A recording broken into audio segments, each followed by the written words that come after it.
Hello everyone. Welcome back. Today, we've got some crucial news you don't want to miss. Let's dive right into the top financial headlines and break down what's happening. Today's financial headlines: dollar dominance and US debt. Let's dive into a recent Bloomberg report that's making waves. The headline? Dollar dominance is the key to US debt and deficits. It tackles a hot topic that's got investors across global capital markets buzzing. Can the US sustain its debt and deficit levels without rocking the boat for the dollar? The big debate: dollar hegemony at risk? The report zeroes in on a question with massive stakes: what happens if the US government's runaway debt spiral undermines the dollar's position as the world's reserve currency? Bloomberg warns that if the dollar's status takes a hit, the ripple effects could cause chaos in global financial markets. Right now, it's like the world is holding its breath, helping the US government figure out how to avoid triggering a financial meltdown that hurts everyone. The focus isn't just on managing America's risk, but also ensuring the global economy doesn't take a nosedive along the way. The chicken and egg problem. Instead of directly outlining how to safeguard the dollar's dominance, Bloomberg flips the script. It argues that only the dollar's global status makes America's current debt and deficit levels remotely sustainable. In other words, the US relies on the dollar's power to keep things afloat. This creates a classic chicken or egg dilemma. Does the dollar's dominance allow the US to keep racking up debt, or does managing the debt ensure the dollar's continued supremacy? Bloomberg hints that solving this paradox is crucial to maintaining America's credibility on the world stage. Historical context: dollar's resilience. Bloomberg kicks off its analysis by revisiting key moments in the dollar's journey. The shift to floating exchange rates in the 1970s. The rise of the euro. Economic surges from Japan and China. Massive US budget and trade deficits. Through it all, skeptics have been predicting the dollar's decline for decades, waiting for a tipping point that never quite arrives. Despite all the challenges, the dollar has remained surprisingly resilient. Warnings for the US government. However, Bloomberg doesn't shy away from tough love. The report cautions that complacency could be dangerous. If the US Treasury keeps spending recklessly without considering the consequences, the dollar's dominance might not hold forever. At the same time, Bloomberg acknowledges that no other currency is ready to step into the dollar's shoes. While China and India are growing economic powerhouses, governments and corporations around the world still prefer the dollar, not out of loyalty, but because it works for their interests. Who could bring down the dollar? The US itself. Bloomberg's conclusion is blunt: the biggest threat to the dollar isn't a rival currency, it's America's own policies. Unchecked spending and ballooning deficits are what could ultimately undermine the dollar's position. Consider this: in 2024, the US ran a jaw-dropping deficit of 6.5%, the level rarely seen outside of wartime or major crises. Even former President Trump chimed in, criticizing a 2024 anti-inflation spending bill as the culprit. Interestingly, Trump didn't blame Biden but pointed fingers at former House Speaker Kevin McCarthy for being too soft. He argued that the consequences of 2024's massive deficit would haunt America for years. Buffett's bold fix. Here's where it gets fun. Warren Buffett once floated a radical idea to rein in America's runaway deficits. If the annual deficit exceeds 3%, every member of Congress loses their job and must face re-election. Think about it. Would politicians gamble with their careers if this rule were in place?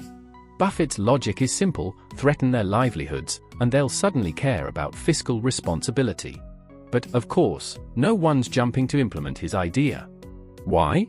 Because politicians, whether in power or in opposition, aren't eager to give up their perks or put themselves in jeopardy. It's a classic case of self-interest trumping public good. Final takeaway. Bloomberg's analysis is a wake-up call. The dollar might seem invincible, but its strength hinges on America getting its fiscal house in order. The world is watching, and while no rival currency is ready to take over, the US can't afford to push its luck forever. What do you think about Buffett's idea? Could it really shake up Congress and fix America's debt problem? Let's hear your thoughts. Breaking news: New Year's Day attack in New Orleans. So, today's biggest breaking news comes straight out of New Orleans. In the early hours of New Year's Day, around 3 a.m., a man deliberately drove his pickup truck into a crowd, killing 10 people and injuring more than 30. This attack is eerily similar to the recent random killing sprees we've seen in China, people targeted without warning or reason. After hitting the crowd with his truck, the attacker got out and started shooting, trying to hurt even more people. Fortunately, the police responded fast and shot him dead. Initial reports say that the man wasn't from New Orleans, he came from another city, specifically to carry out this attack.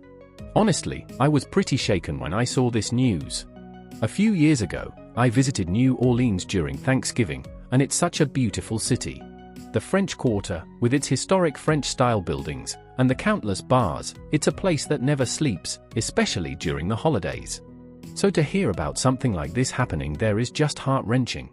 It's hard to imagine a tragedy like this hitting such a lively, vibrant part of the city. Alright, let's break down this news from Bloomberg about South Korea's exports. So, it seems like business is booming over there, especially with China. Why the sudden surge? Well, it's all thanks to those tiny little computer chips. Yep, those babies are flying off the shelves and making South Korea some serious cash. South Korea's trade ministry just dropped some numbers, and they're looking pretty good. Exports in December jumped a solid 4.3%, which is even better than the 3.7% increase the month before. And for the whole year, exports were up a whopping 6.6%. Now, here's where things get interesting. South Korea has been going through a pretty wild political ride lately. But guess what? The economy is still chugging along just fine. This just goes to show that sometimes, politicians and their drama don't have as big of an impact on our daily lives as we think. It's kind of like when you're driving and you get stuck behind a slow car. Sure, it's annoying, but it doesn't change the fact that you're still going to get to your destination. Let's be real, people are driven by a lot of things: survival, making a living, and providing for their families. While government policies can certainly help or hinder economic growth, at the end of the day, it's the people who really make things happen. So, the next time you hear about some big political scandal, remember this: it might make for a good headline, but it doesn't always mean that much in the grand scheme of things. The full story comes from Bloomberg, and the headline reads: Vietnam Party Chief highlights urgent need for political reform. At first glance, I thought, wow, maybe Vietnam's Communist Party is actually getting serious about reforming their political system. But then, after reading the details, I kind of felt let down, to be honest. Here's what the article said. The General Secretary of Vietnam's Communist Party has stated that, as officials work to tackle the largest bureaucratic overhaul the country has seen in decades, there's a pressing need to reform the country's political system and improve party leadership. According to the General Secretary, Vietnam is facing a new historical moment and needs to innovate how it's led. So what kind of political reform are we talking about here? Well, the General Secretary mentioned that there's a major restructuring plan underway. This includes merging various departments and reducing government agencies, official media outlets, and more. The plan aims to cut the size of state institutions by 20%, which is being framed as a move to reduce the costs of a bloated bureaucracy. The most notable changes include the abolition of 5 government departments. Specifically, the Ministry of Finance will merge with the Ministry of Planning and Investment, while the Ministry of Transport will merge with the Ministry of Construction. They're also getting rid of the state capital management committees for agencies, as well as cutting 5 national TV channels, 10 newspapers, and 19 magazines. So here's my take on this: when the General Secretary talks about political reform, it still seems like it's mostly focused on bureaucratic changes, not on the political system itself. The so-called political reform doesn't touch on things like democracy in the country or even within the Communist Party. There's no mention of changing Vietnam's one-party rule or altering the power structure where the General Secretary leads everything. That being said, the scale of this bureaucratic overhaul is pretty ambitious. Cutting 20% of the government's institutions is no small feat, so while it's not exactly the political change some might have hoped for, it's still a pretty big deal. Today's last story comes from Bloomberg, and the headline is: BYD chalks up new record as it narrows EV sales gap with Tesla. When I first saw this headline, I thought, wow, BYD is really stepping up. And sure enough, it looks like they are. BYD, the Chinese electric car giant, is on track to sell 1.76 million EVs by the end of 2024. That's a huge leap, and it's pushing them to really close the gap with Tesla. By the end of the year, BYD's total car sales will hit 4.25 million, marking a significant growth in their market share. The company is now in a fierce competition with Tesla for the title of the world's top-selling electric car maker for 2024. BYD, based in Shenzhen, stopped producing fully gas-powered cars back in 2022 and has been focusing entirely on electric and plug-in hybrid vehicles. Thanks to some extra incentives for buyers, BYD smashed its sales record in December, moving 510,000 cars, of which 210,000 were fully electric. Overall, their sales for the year will be up 41% compared to last year. Tesla, meanwhile, is also having a strong year, delivering 515,000 EVs in the final quarter of 2024. Now, I've got 2 points I want to share about this news with you all. 1. China's EV boom, a turning point? We've talked a lot on this channel about China's rapid growth in the electric car market, and it's definitely a hot topic. Some people think 2024 is going to be a milestone year for China's automotive industry, like this could be the moment China solidifies itself as the world's largest car producer and exporter, and that it's a trend that can't be stopped. But then, there's another group of people who are more skeptical. They argue that China's car quality and safety still have a lot of issues, and that this rapid rise could be a flash in the pan, like how Chinese motorcycles had their moment of glory before quickly fading. A lot of Chinese financial media believe that 2025 could be a year of massive failures in the EV sector, which is a big point of disagreement. Personally, I lean towards the idea that China's car industry is at a turning point. The cars they're making now are actually gaining acceptance among Chinese consumers, and they've definitely established a strong presence in China's car market. I think this is a revolutionary shift. Some people disagree with me on this, but we'll see what happens. The big question going forward is whether the Chinese EV market will face a shakeup in the next few years. Will a wave of company closures hit the industry, and how will that affect China's global EV exports? I'm keeping an open mind and watching closely to see how things play out in 2025 and 2026, whether there'll be any major reversals in the Chinese or global EV market.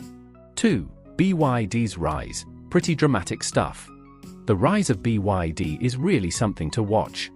They've become the biggest player in China's EV boom, and having that scale is crucial for survival. But what I find really interesting is that BYD isn't just about cars. As of today, they're still making masks and even assembling iPads for Apple.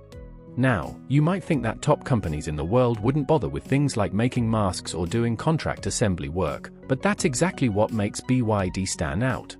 They've got their hands in a lot of different pots, and it's working for them. To put it in perspective, they employ 120,000 people just to assemble Apple products. It's a bit unconventional by Western business standards, but that's the way Chinese companies often operate. BYD's versatility and willingness to take on different types of work is what's helping them grow, and it'll be interesting to see how far they can go with this approach. So yeah, BYD is definitely a company to keep an eye on as it keeps evolving. That's all for today. Thanks so much for watching. If you found this video helpful, don't forget to hit the like button and subscribe for more updates. I look forward to seeing you in the next one.